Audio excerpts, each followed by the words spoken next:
Hey there, welcome to the channel. So it looks like Russia may not turn the nat gas pipeline on. All right, so here we are. We're looking at, and this is being reported by everyone, but it's basically on Friday. It was expected that. So what's happening again is Russia is, turning off the Nord Stream 1 pipeline, and they turned it off for maintenance for just a few days. And what happened on Friday, they said that they would not resume flows through the pipeline on Saturday as planned because it had detected an oil leak at its blah, blah, blah compressor station. It didn't give a timeline. Until the issues are resolved, operation of the equipment, gas supplies to Nord Stream have been completely stopped. Okay, so that's item one. Will they turn it back on? Interesting. What is the current status? Looking at here, we can see that storage in EU overall is at 80%. Okay, that's good. We can see that we have UK gas bills going through the roof here. And I'll just point out on this chart from this guy here on Twitter that he put up. Notice that most of the cost, so basically what they're talking about, the average household energy bill are set to hit 6,500 a year by the spring. And that's a lot, 6,500. And look how it spiked up there. And it looks like February compared to what at 1,000.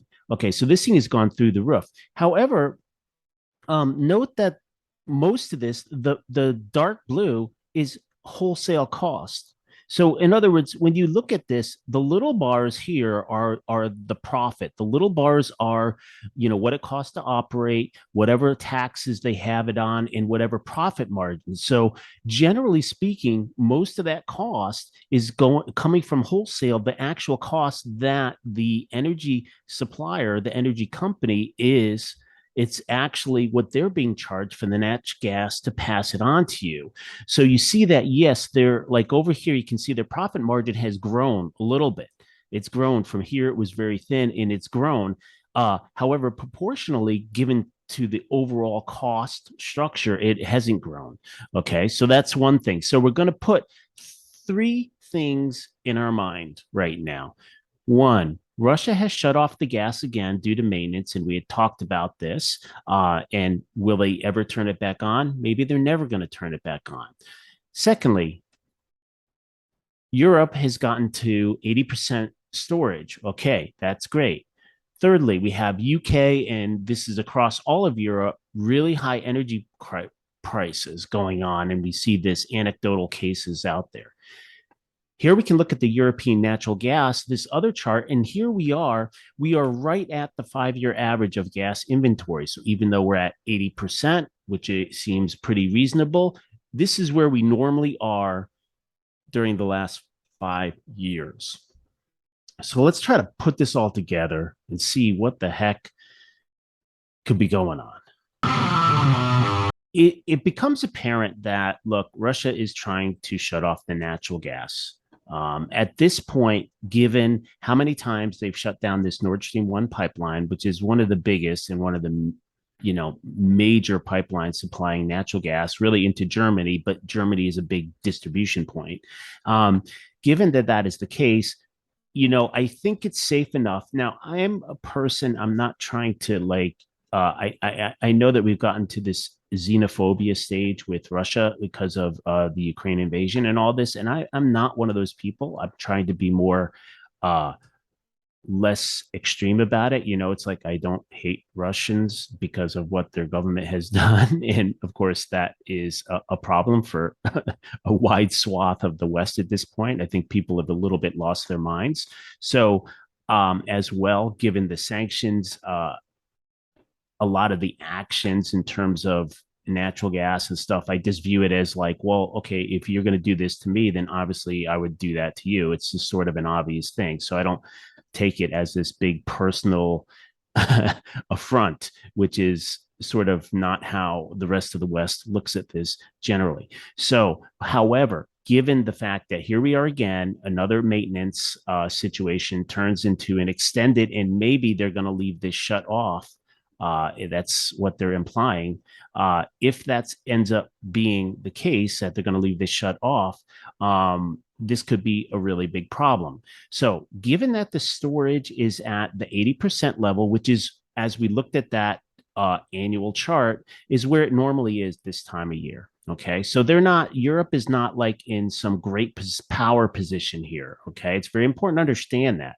Like, generally, some of these countries only have enough for 3 months of use of storage, right? They don't have enough storage to last them a couple of years. It just doesn't work that way. They do not. No country has that much storage. They have enough to get them through the winter where they use more than they actually can supply. That is the purpose of the storage. Fact that they got it at 80%, that's pretty good. It stands up good that theoretically in normal times they could have enough gas to get through the winter. However, the problem is when you look at those charts, what happens is that well, you normally keep producing and keep receiving natural gas. It's just that the natural gas um, that you're using natural gas to supply homes, and in the winter you're using more than you're producing. So at that time, what that means is, it's coming a lot of that, some of that supply is coming out of storage, and hence you see that chart where the storage grows in the summer months, and then into the fall, as you get into the winter, all of a sudden it's like, okay, the storage levels start dropping as you use more.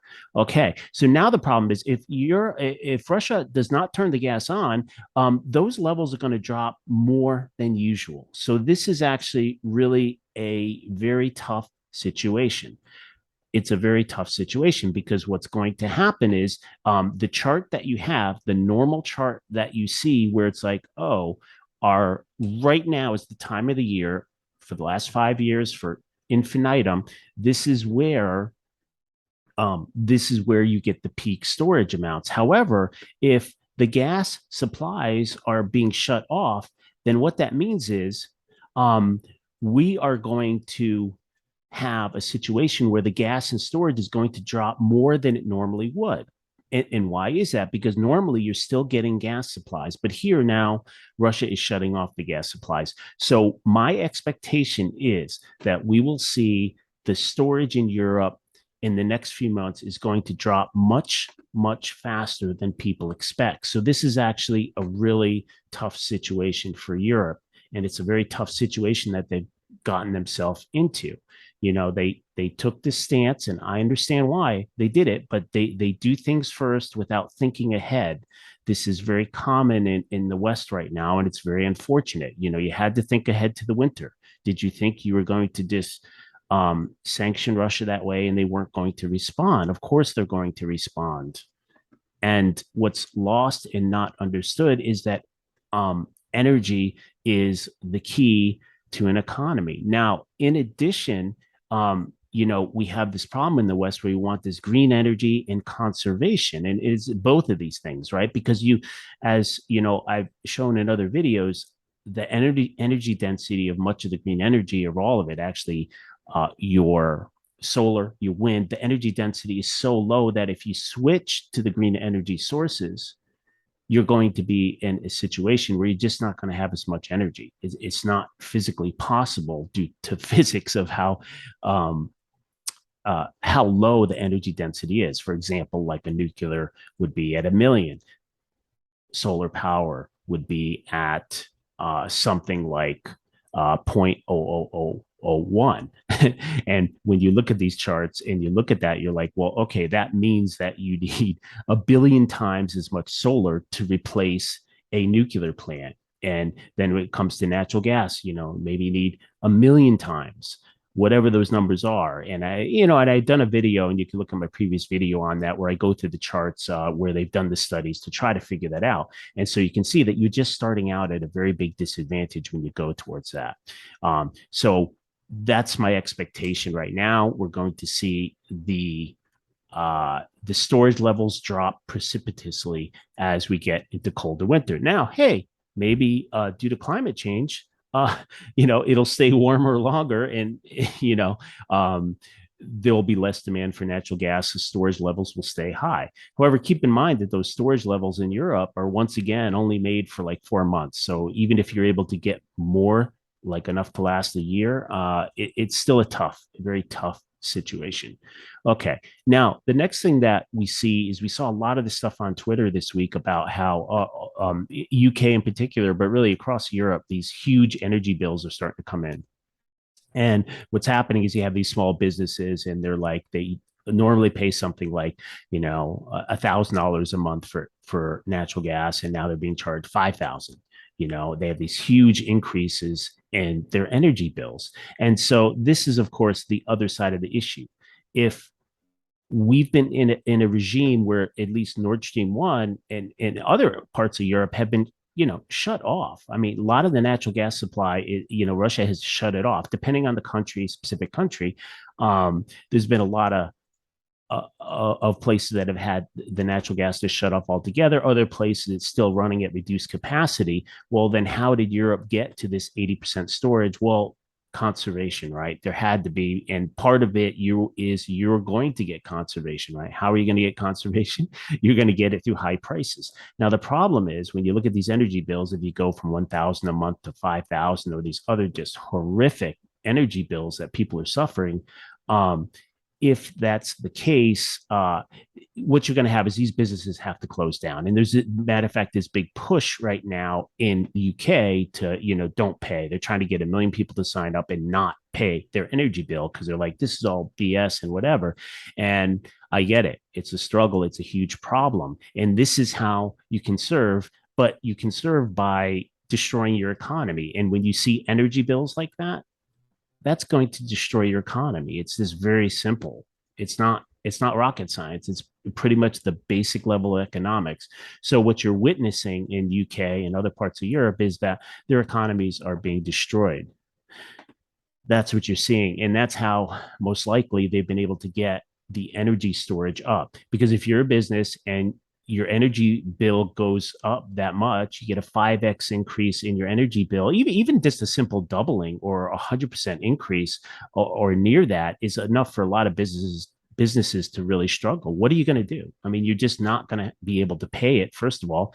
Secondly, you're going to have to shut down, and that's what it really means. So that's what we're seeing, and that's how I'm guessing that they're able to get to a point where they have reduced, the amount of natural gas that they're using, and increase of storage, is because basically the price is going up and you're destroying your economy. So this is not a good situation at all. None of it's good. First of all, it's a war, and no one wins in wars. And I know this is a really hard concept for people. People are like, all these videos like who's winning, and it's like, well, no one's winning. Ukraine isn't winning. Russia's not winning. No one's winning. That's how war is, and even like going back to old wars, like, World War II, and I'm a US person. So it's like, okay, did we win the war? Well, okay, yeah, you say you win the war, but I mean, there's a huge cost to it. No one really wins. You're always in a better situation if you can find some way to resolve issues without war, because in the end, no one won. I mean, even on the winning side of World War II, we lost, the Allies lost many people, and Russia was on the Allied side in World War II, and they lost millions of people. Everyone lost millions of people. It's this horrific loss of life. And just to try to resolve issues. And I get it. Like, certainly World War II is one that, yeah, there's probably no obvious peaceful way to resolve that particular one. But looking at things like World War One, maybe there was. And then in the U.S., our wars in the Middle East, I mean, there was just no point to them.